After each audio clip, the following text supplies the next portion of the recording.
पाषाण। सत्संगमा रुचि आइरहेको छैन, जीवन मोक्षतिर लैजाने उपदेशमा रुचि छैन, मन लागेको छैन भने त्यो हृदय होइन, त्यो पत्थर हो, पत्थर, जडबत हो, जडबत। संसारको सबै काम छोडेर सत्संगमा बस्नुपर्छ। भगवान रामचन्द्रजीले भन्नुभएको, ध्यानलाई पनि छोडेर सत्संगमा बस्नुपर्छ। भनौँ श्री सद्गुरुदेवजी महाराजको। त झुटो के छ, असत्य के छ, मिथ्या के छ भन्दाखेरि म शरीर, म भनेको शरीर होइन र मेरो आफ्नो शरीर त परिवारबाट आउँछ, संसारबाट आउँछ, कुनै देशको हो, कुनै जिल्लाको, कुनै स्टेटको, कुनै गाउँको हो, कुनै घरको हो, कुनै न कुनै माता पिताको माध्यमबाट यो शरीर आयो। म शरीर र मेरो यो संसारको विषयवस्तु, यो संसारको सबैभन्दा ठुलो झुट र मिथ्या हो। यसैलाई वेदले के भन्नु भन्दाखेरि यो झुट हो, यो मिथ्या हो। यो संसार र यो शरीर, जुन संसार देखा परेको छ, यो शरीर छ, यो के हो भन्दाखेरि यो झुटो र मिथ्याको परिभाषामा छ। यसैलाई अध्यात्मवेत्ताहरूले के भन्यो भन्दाखेरि जगत मिथ्या, जगत मिथ्या। जगत के छ भन्दाखेरि झुटो छ, मिथ्या छ, झुटो छ। सत्य के छ? ब्रह्म सत्य, ब्रह्म सत्य। सुन्नु भएको छ कि छैन? भोले बाबा शंकरजीले के भन्नु भन्दाखेरि कहौं उमा मैं अनुभव अपना। मेरो अनुभव के हो भन्दाखेरि यो जगत सबै सपना जस्तै छ, जगत सबै सपना जस्तै छ। सत्य के छ? ब्रह्म सत्य छ, हरि भजन ब्रह्मलाई प्राप्त गर्नु नै सत्य छ। यो शंकरजीको महावाक्य। जगत के छ? मिथ्या छ, झुट छ। त्यसैले वेदले के भन्नु भन्दाखेरि, वेदको ज्ञानले के भन्नु भन्दाखेरि असत्य होइन। जसरी संसार, शरीर, जीव, आत्मा र परमात्मा, 5 स्तम्भमा जानकारी बाँडिएको छ। संसार, शरीर, जीव, ईश्वर, परमेश्वर। संसार, शरीर, जीव, ब्रह्म र परम ब्रह्म। खिलकत, जिस्म, रूह, नूर, अल्लाह ताला। Body, world, body, cell, soul and God. यो बाइबलको भाषामा। कुरान शरीफको भाषामा खिलकत, जिस्म, रूह, नूर, अल्लाह ताला।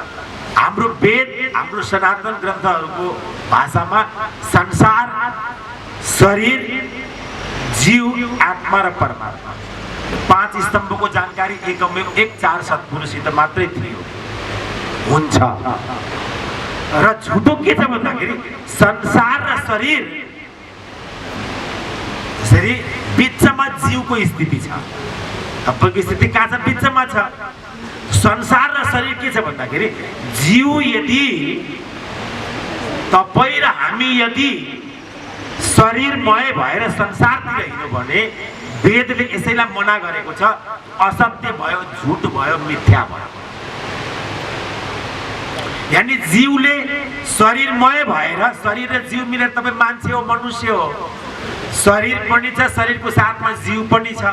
तपाईले शरीरलाई जीव प्रधान बनाउनु पर्छ। यो वेदले भनौँ असत्य होइन, सत्यतिर। अनि सत्यतिर तपाईँ हुनुहुन्छ।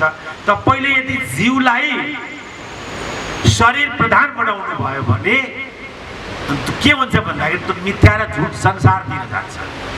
भनौँ श्री सद्गुरुदेवजी महाराजको तपाईँले के सुन्नु भएको छ भन्दाखेरि अंशतिर आकर्षित हुन्छ, अंशले अंशीलाई खिच्दछ। एउटा सहज सिद्धान्त हो यो। तपाईँ संसारको अंश हो, परिवारको अंश हो। तपाईले यदि आफ्नो जीवलाई, मलाई शरीर प्रधान बनाउनु भयो भने त्यो कहाँ जान्छ भन्दाखेरि संसारतिर जान्छ। संसार नै के हो भन्दाखेरि झुटो हो, मिथ्या हो, माया हो, पतन हो, भौतिक हो, लौकिक हो। जहाँ दुःख छ, कष्ट छ, यातना छ। भगवान श्री विष्णुजीले भन्नुभयो दुख मूलम ही संसार। भनौ श्री सद्गुरुदेवजी महाराज की। दुखको मूल, दुख मूलम ही संसार। संसार भनेको मेरो, जहाँबाट यो शरीर आयो, परिवार, गाउँ, देश, घर तपाईले बनाएको मेरो, चाहे सगे सम्बन्धी होस्, चाहे रुपैया पैसा धन दौलत परिवार संसार होस्, यो के भन्दाखेरि दुख र कष्टको मूल भगवान सत्यगुण भगवान विष्णुजीले के भन्नु भन्दाखेरि तपाईलाई यो असत्य हो, यो झुट हो, यो मिथ्या हो। भगवानको तत्त्व ज्ञान, वेदको ज्ञानले पहिलो सूत्र के दियो भन्दाखेरि झुट होइन, असत्य होइन, सत्यतिर हिँड्नु पर्छ।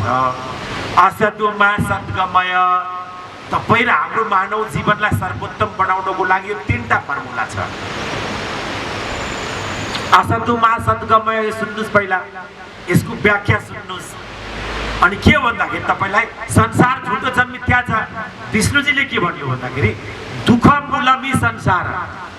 यो दुखको मूल के छ भन्दाखेरि संसार छ। स यास्यासी स दुखित, यानी कि त्यही व्यक्ति दुखी छ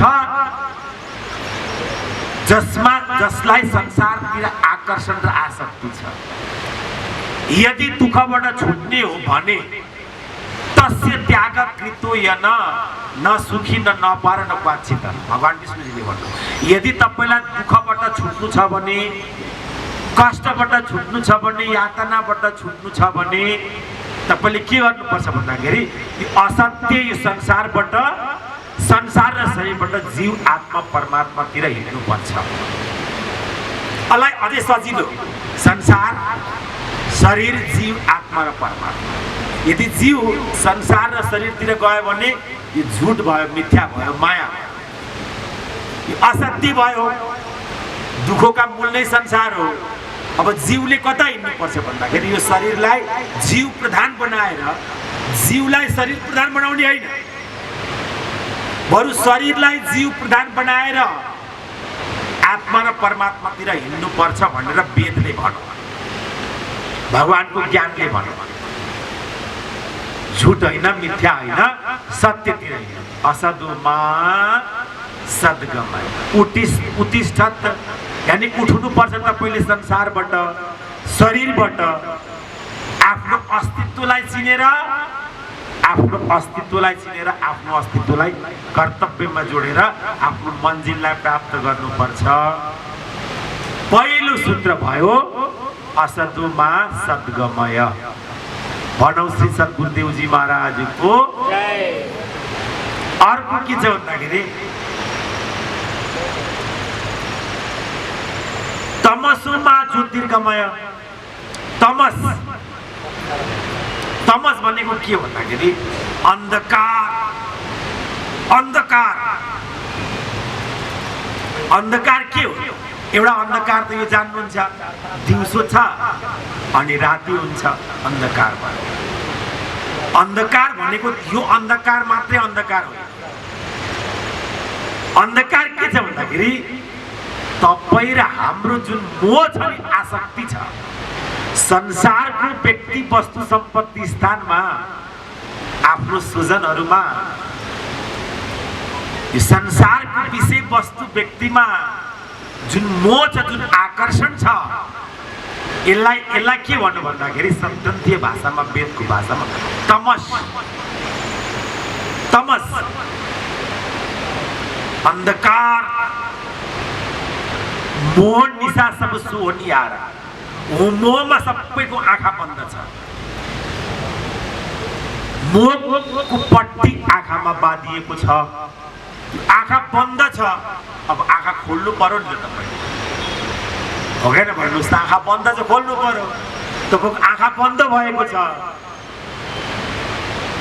ब्रह्मनाल कटु ब्रह्मबाट अलग भयो अनि आँखा बन्द भयो। एउटा अलग्गै विषय छ ब्रह्मनाल काटेर शिशुलाई ब्रह्मबाट अलग गर्न। भनौ श्री सद्गुरुदेवजी महाराजको। अब यहाँ पहिला यो तमसोमा ज्योतिर्गमय। अन्धकार भनेको एउटा कालो रात्रि अन्धकार छ, अर्को अन्धकार मोह, आसक्ति। व्यक्तिको प्रति, व्यक्तिको वस्तुको प्रति, व्यक्तिको स्थानको प्रति, व्यक्तिको सम्पत्तिको प्रति जुन मोह छ, जुन आसक्ति छ, त्यो आसक्ति मोह ममताले आँखा बन्द भएको छ, थुनिएको छ, आँखामा पट्टी लागेको छ। अब के गर्नुपर्छ भन्दाखेरि यो आँखाको मोहको पट्टी खोल्नुपर्छ। अब यो पट्टी कसरी खोल्छ?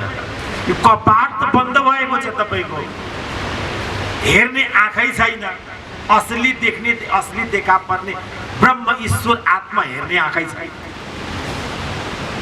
जुन वास्तवमा सत्यको परिभाषामा छ जगत मिथ्या, ब्रह्म सत्य, आत्मा सत्य, ईश्वर सत्य।